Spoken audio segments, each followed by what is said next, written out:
Hello students, today we will continue with grammar part of our syllabus. Today we will do sentence and its kinds.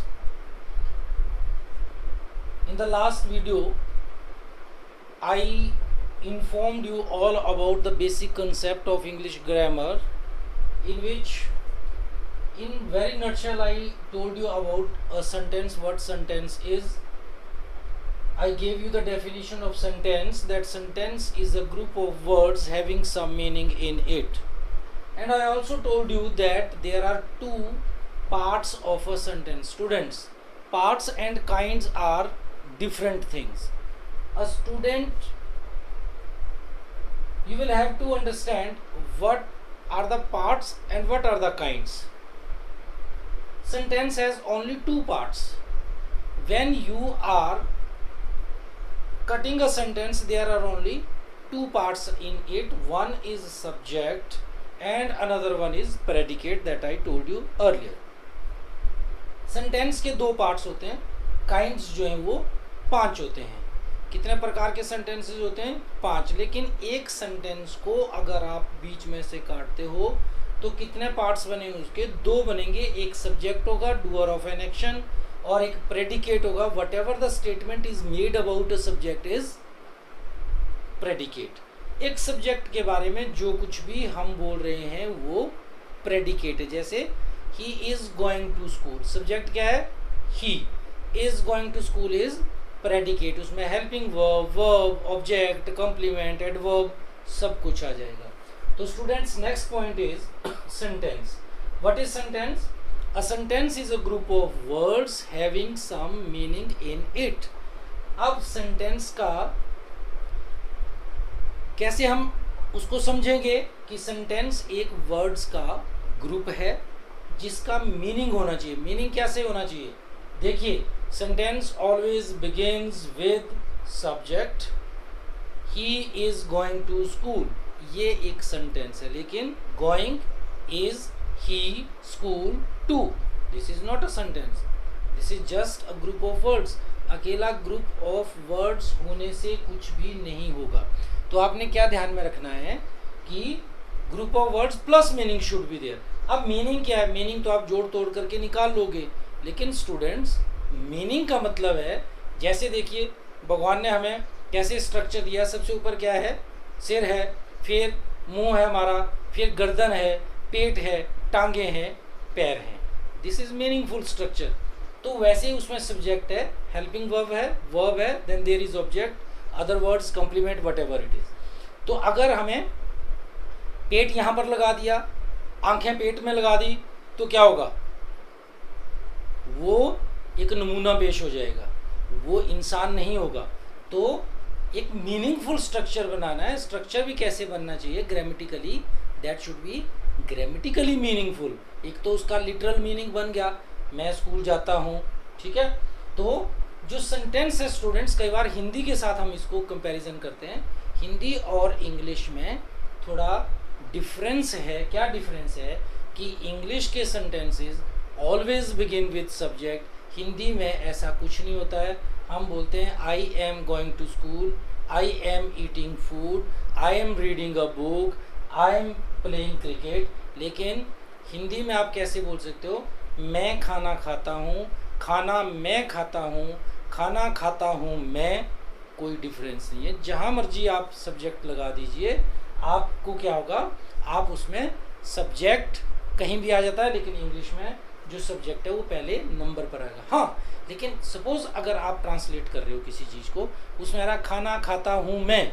अब आपके दिमाग में क्या subject खाना है? नहीं. आप क्या लिखेंगे? कौन खाता है? मैं. तो मैं पहले आ जाएगा. मैं खाना मैं खाता हूँ, खाना कौन खाता है? मैं. तो सब्जेक्ट क्या हुआ? मैं होगा. ठीक है. तो sentence always begins with a subject. Subject से शुरू होगा. Now how many kinds of sentences are there students? There are 5 kinds of sentences. Number 1 is assertive sentence. देखिए, इस चीज को नोट कीजिए. assert, put something, say something. Assertive sentence is that sentence that makes a statement, declare something or assert something.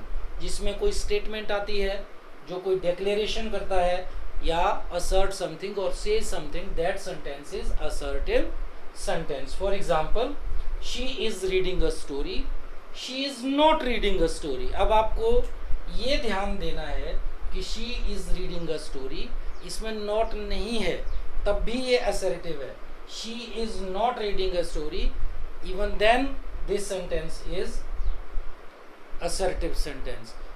इसका क्या अर्थ हुआ कि whether there is positive statement or there is negative statement, in both these cases the sentence is assertive.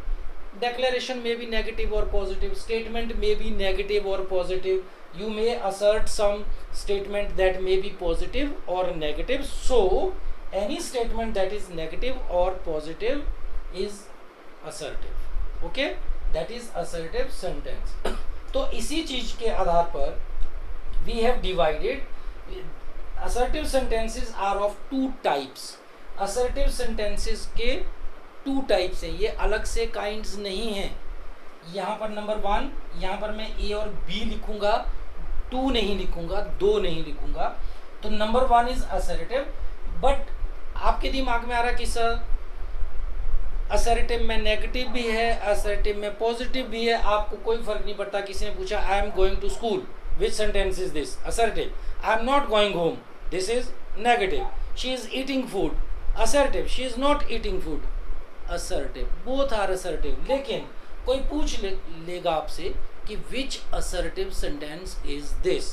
तो हमारे पास दो हो गए इसके types. Number 1 affirmative sentence, number 2 negative sentence. Affirmative sentence is that sentence that makes positive statement, जिसमें भी कोई positive statement होगी. जैसे I am reading a book, I am teaching you, she is cooking food, she is working hard, they are playing in the playground, they are waiting for me, she is well. All these sentences are assertive but affirmative sentences because they are making positive statements. Whenever there is a positive statement, the sentence is affirmative. तो I am going to school, आप इसको क्या बोलोगे? This is assertive. फिर bracket में आप बोल सकते हो assertive, और assertive में कौन सा है? Affirmative. Then we have negative sentence. A sentence that makes negative statement is negative sentence. तो जिसमें नेगेटिव स्टेटमेंट होगी, नेगेटिव स्टेटमेंट कैसे होगी? We will use adverb not. Not का यूज करेंगे किसके बाद? ठीक हेल्पिंग वर्ब के बाद हम हेल्पिंग वर्ब के बाद हम नॉट यूज करेंगे. तो वो नेगेटिव बन जाएगा लेकिन होगा वो असर्टिव. जैसे I am not eating food, I am not teaching you, I am not waiting for you, I am not going to school. All these sentences are assertive, but in assertive they are in the category of negative sentences. Okay, तो ये आपको clear हो गया. और negative sentences में you can write down a note. that note लिखना है और उसमें क्या लिखना है कि not is always used, almost always used after helping verb. helping negative sentences में helping verb के बाद हमेशा ही नॉट का यूज करेंगे. अब स्टूडेंट्स एक नोट और लिखना है कि हेल्पिंग वर्ब की बात तो करेंगे, अगर इज एम आर हो गया तो आपने लिख दिया is not, am not, are not. ठीक है, can not, could not, may not, will not, should not, has not, have not, was not, were not, shall will not. But suppose there are two helping verbs. For example have been, has been, is being, was being, were being, will be. तो क्या करेंगे? Not कहाँ use करेंगे? After first helping verb. तो आप जब note लिखोगे तो उसी में पहले लिख दीजिए कि not in negative sentences, not is always used after first helping verb. There may be one helping verb in a sentence, there may be two helping verbs in the sentence, there may be 3 helping verb. Maximum number is 3 helping verb. Suppose we have shall, have been. Now you want to make this sentence negative.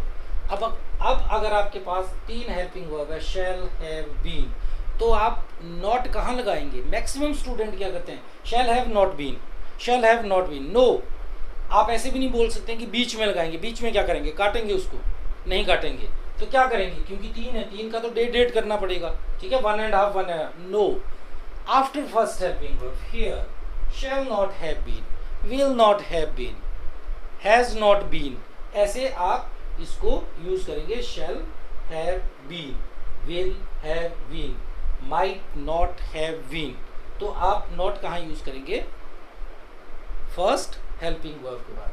तो assertive sentence that makes a statement, that may be positive statement. If the statement is positive, the sentence is affirmative.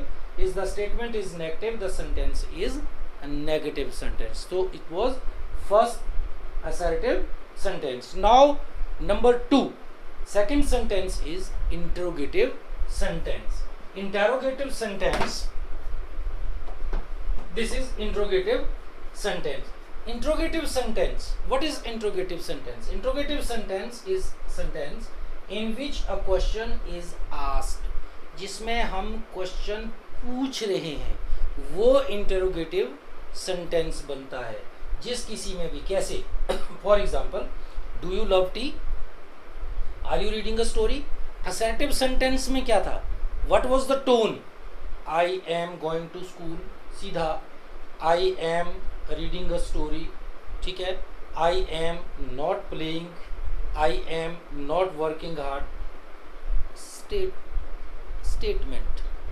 In the straight line the statement is going, and in this sentence the sentence structure is not just like statement. You are asking something. आप पूछ रहे हो, do you love tea, are you reading a story, what are you doing, what are you eating, where are you going. These are the questions. Here you want some answer.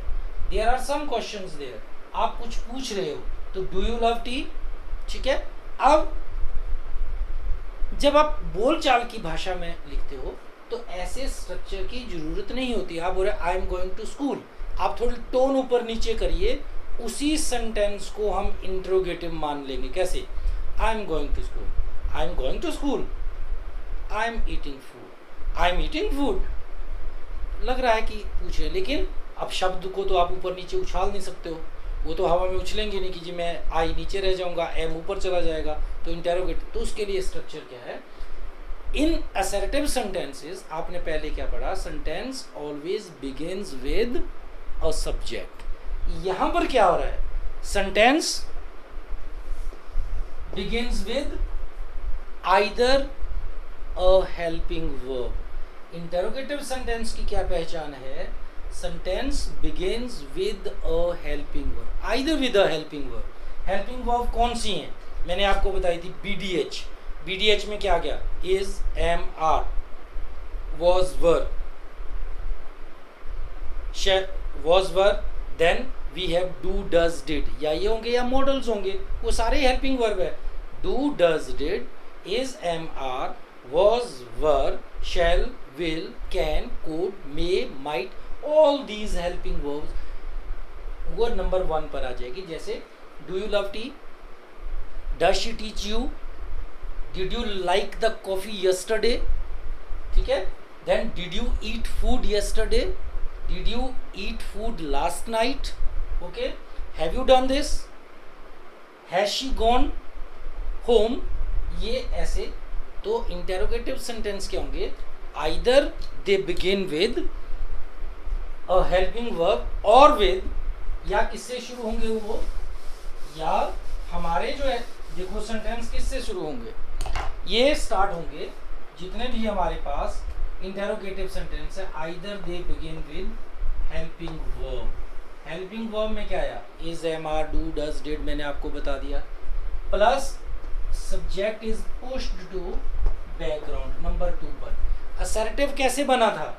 Subject से शुरू हुआ था और ऐसे ऐसे full stop पे खत्म हो गया. ठीक है, सीधी सी पहचान है. सब्जेक्ट, लास्ट में फुल स्टॉप, असर्टिव सेंटेंस. और अगर हेल्पिंग वर्ब आती है sentence begins with the helping verb and ends with question mark. इसका मीनिंग क्या हुआ कि this sentence is, यहीं से आपको क्लियर हो जाएगा कि this sentence is interrogative sentence. So interrogative sentence either begins with helping verb or with interrogative adverb. Interrogative adverbs कौन कौन से हैं? और with interrogative adverbs कौन कौन से हैं? when, where, why and how. या इससे शुरू होगा, फिर नंबर 2 पर again there will be helping verb, then subject and at the end of the sentence there will be question mark. तो इंटरोगेटिव सेंटेंस किससे शुरू है? आइदर विद हेल्पिंग वर्ब, जैसे do you like tea, do you eat food, या interrogative adverb से शुरू होंगे. कैसे? When do you eat food, where are you going, why are you making a noise, how do you do, how are you doing, how did you do that. ठीक है?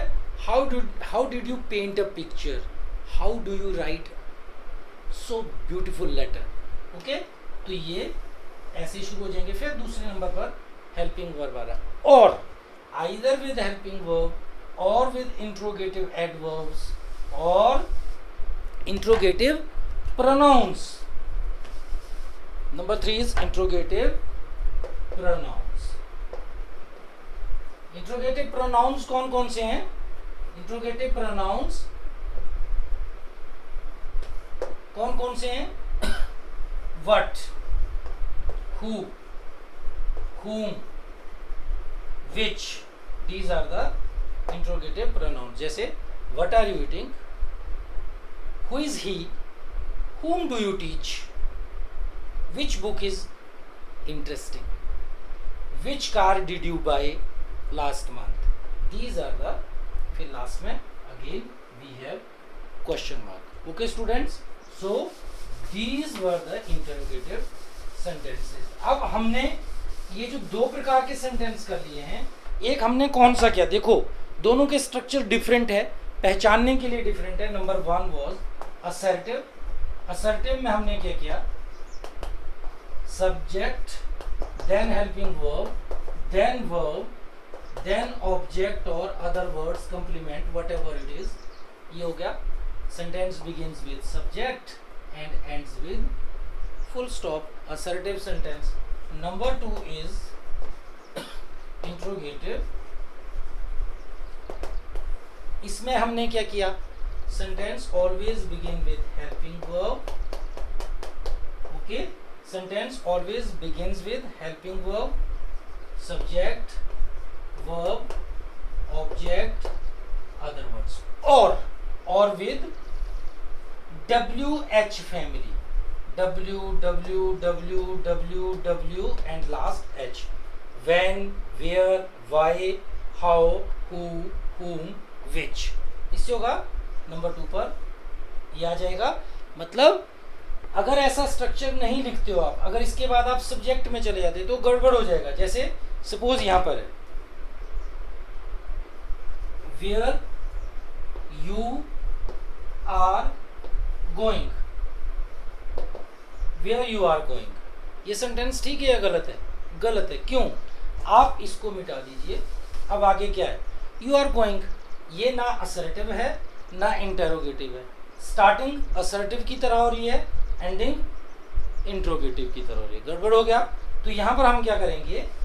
ये चीज़ हमेशा याद रखनी है कि अगर यहाँ पर वेयर आ भी गया तो नंबर 2 पर यही आएगा.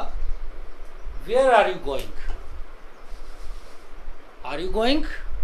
Where are you going? Where था तब भी इंट्रोगेटिव था, वेयर निकाल दिया तब भी इंट्रोगेटिव ही रहा. Where are you going? ठीक है, are you going. So these are interrogative sentences. I hope you enjoyed these two kinds